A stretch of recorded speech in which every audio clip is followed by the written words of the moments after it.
Speaking of stadium atmospheres, Joel Klatt came out with this sometime this week, and we discussed this on the Iowa channel because, as you can imagine, they were quite upset about being left off of the top 5. So, Steve, you've been to all these stadiums. Tony, I believe you've been to just about all of these stadiums, certainly the 3 of the 5. So you guys can speak to this better than most.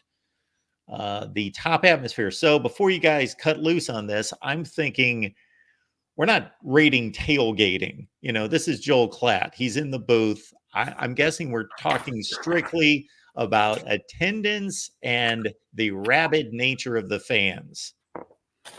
That's what I would think. Yeah, I have been, there's 18 teams in the conference now, and I have been to a game at 17 of the 18 teams. I have not been to a game at Oregon. Would have gone a few years ago, but COVID canceled it. And obviously now planning to be there in October. I'm going to make myself at home. I'm flying out Thursday and flying back Monday, like a 4-day trip. It's going to be quite an excursion out there to the West Coast, but looking forward to it. I think Ohio State and Penn State could be neck and neck. Penn State is just so off the chain for that whiteout thing that you could make a case for them.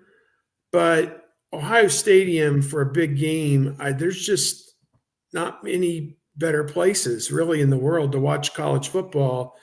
So, I'm biased. I've been to, 30, 40, almost 40 years. I've probably been to over 200 games at Ohio Stadium. I've probably been to about 10, maybe 15 at Penn State. You could make a case for either one of them. Let's just say they're 1 and 1A. They're the clear leaders in the clubhouse on this, and there's nobody really particularly close. I think Wisconsin for a night game and jump around is pretty cool. And everything that goes on around the games up there with the bars right, basically next door to the stadium, there are bars. That's pretty cool. Great setting. I think Nebraska, the 300 and some consecutive sellout streak that they've had speaks for itself. In the last 15 years, as bad as the football has been at Nebraska, for them to support the team to the level that they do, and when something happens in that stadium, it gets electric. I mean, that one's in the top echelon. Michigan, there have been so many historic games played there. It's not a particularly nice place. It's not, and again, I have been to maybe 10 or 15 games there.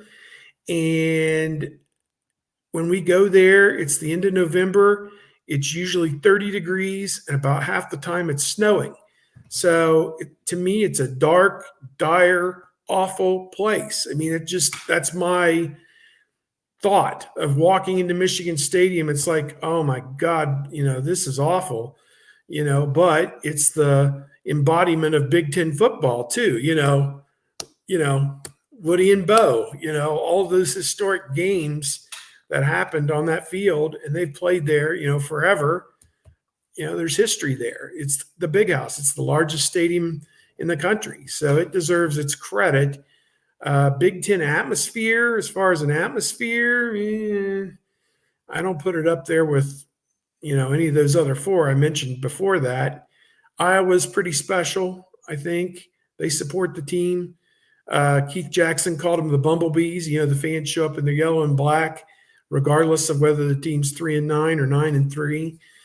So those are the top ones. Of the ones outside the Big Ten that are coming in, Washington, to me, of the 3 I've been to, is probably the best. Just the setting on the lake there, and people ride their boats up, and it's a great football stadium. It really is. The UCLA, you get to play at the Rose Bowl, which is the greatest setting, for a college football bowl game, probably even a college football game in the world. That January 1st afternoon at the Rose Bowl. It just, it's a magical time, no doubt about it. Is it great for UCLA games? No, not really, because you're playing UCLA. Nobody cares about UCLA. So it's just kind of whatever. I mean, in a city with, like 10 pro teams and USC, they're like the 15th option, so just kind of take that with a grain of salt. My experiences at the Coliseum is it's in a terrible neighborhood and it's a dilapidated dump. And I know USC and the city have spent a lot of money to upgrade it. And whenever we go back there again, I'll be interested. Haven't been there since '08, I think. So that's been almost 16 years now. I haven't been there, but it was a dump in 2008. And it was a dump in 1989. I think I went there for a game. And it was a total dump then. So you just have to think about the history there, the Olympics, the World Series, the Super Bowl, the first one, and USC and UCLA, the Rams, the Raiders have all played games there. So much history involved in that stadium. And the USC band is obviously a great attraction as well. But, I don't know, just kind of, whatever on that. So the bullshit you have to go through to get to that place, the traffic, it's just go early, plan to stay late. And the same thing with the Rose Bowl, go early, plan to stay late because the traffic's miserable trying to get in and out of either one of those places in LA. Or have a helicopter. Yeah. I've been to the Rose Bowl a few times. I thought the atmosphere has always been great, but it's Ohio State fans there. So it's probably not Utah fans that last time they took that thing over. It was good. But if you're looking at these rankings, like you got to figure it in with a big game because all of these places can be quiet at noon against Akron.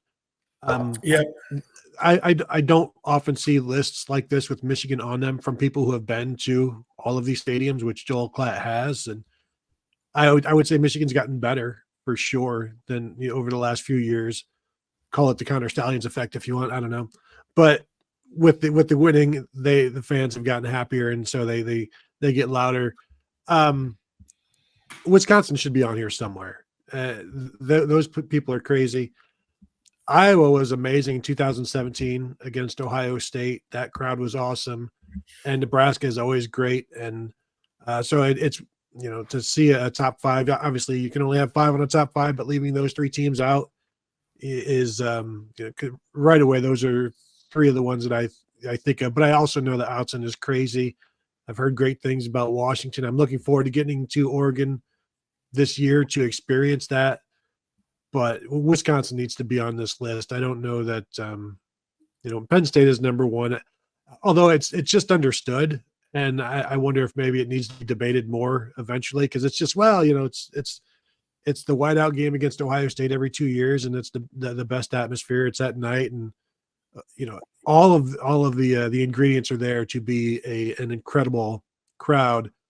Whereas if you bring in a top 5 team to any of these stadiums at night, it's going to be an incredible crowd as well. So I'm not going to get too upset with this list. I think if Wisconsin was better, then they would be on this list because that's one of the first places I always think about in terms of the Big Ten and the crowd. And maybe it was because I was in the stands in 2010 for Wisconsin beating Ohio State, ranked number 1, seeing the crowd rush the field, being there, helping people onto the field so they don't get hurt. And then as Steve said, they shut down like the entire area around, like there's no cars, you're just walking. And it's like if they shut down High Street from traffic and you could just walk from place to place. And it's just, I kept referring to it afterwards. Like it's the most college town I've ever been to. So Wisconsin has a lot going for it. I think Michigan State would probably be the last of the top half of this. And that's if they have a good team and it's a night game or a 3:30 game and it's an important game. It's a great campus too. A lot of trees and there's a river that runs through the middle of campus. It's not a huge river. but you do have to cross a bridge to get over from our parking to the stadium. It's a short walk through the campus, and it's just very scenic. And I think for big games, it can be very good. Then as you get into the bottom half of this, there are some that are okay and some that, I really don't care if I ever go back there. This whole thing going away from East-West, when they went to East-West, it put Illinois and Purdue in the other division, which meant that Ohio State would only go there like twice a decade at the most. And I was perfectly fine with that. I was like, we're trading West Lafayette and Champaign every other year for trips to Washington, D.C., to Maryland, which Maryland, for those who don't know, is closer to Washington, D.C. than it is to Baltimore. It's right outside Washington, D.C. It's 5 miles from Washington, D.C. It's about 45 miles up the freeway to Baltimore. And then Rutgers, New York City. The first few times we went to Rutgers, we always made a side trip into New York City. Now we don't bother with that. We just hang around in New Jersey. We found bars and restaurants to hang out at New Jersey and get good food, et cetera, the night before. And so now that we're going away from East-West and you're going to play basically a random computer-generated you're going to have one West Coast trip every year to one of those four. And then you're just going to always play Michigan. And then everything else is going to be computer generated, rotated as best they can. I'm okay with that. I don't really need to ever go back to Rutgers or Illinois really ever again. Those are probably two that I probably never, ever need to go and see a game at ever again.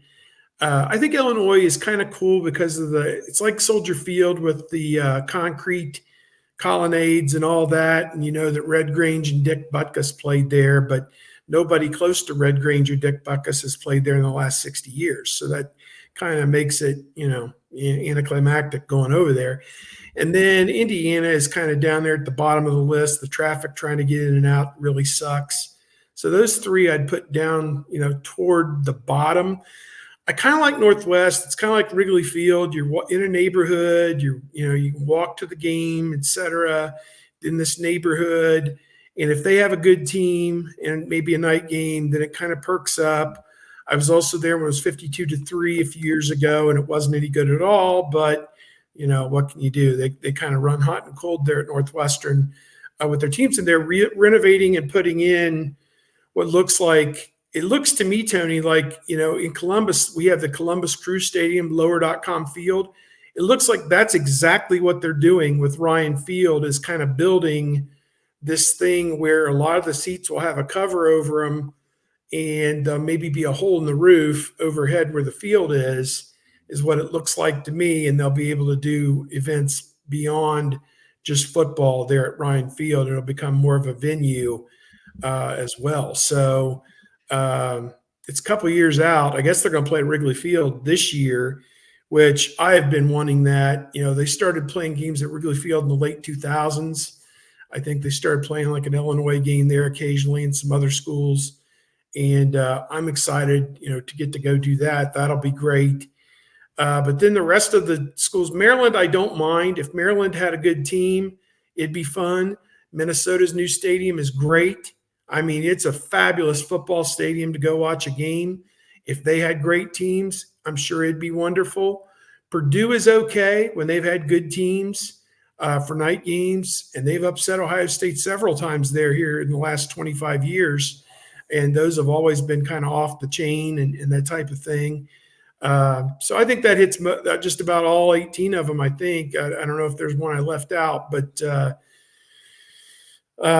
yeah, there's a lot of very good, a lot of good, and only a few that, again, I never, ever really need to go back to Illinois, Rutgers, or Indiana for football. I really, if I never go back to those three for football, it's nothing against the people. It's just, there's no point. There's really no point to it.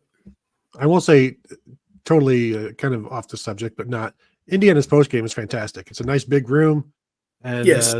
If every school could do that, that would be appreciated. They're better prepared than a lot of the places we go. Better prepared than Penn State.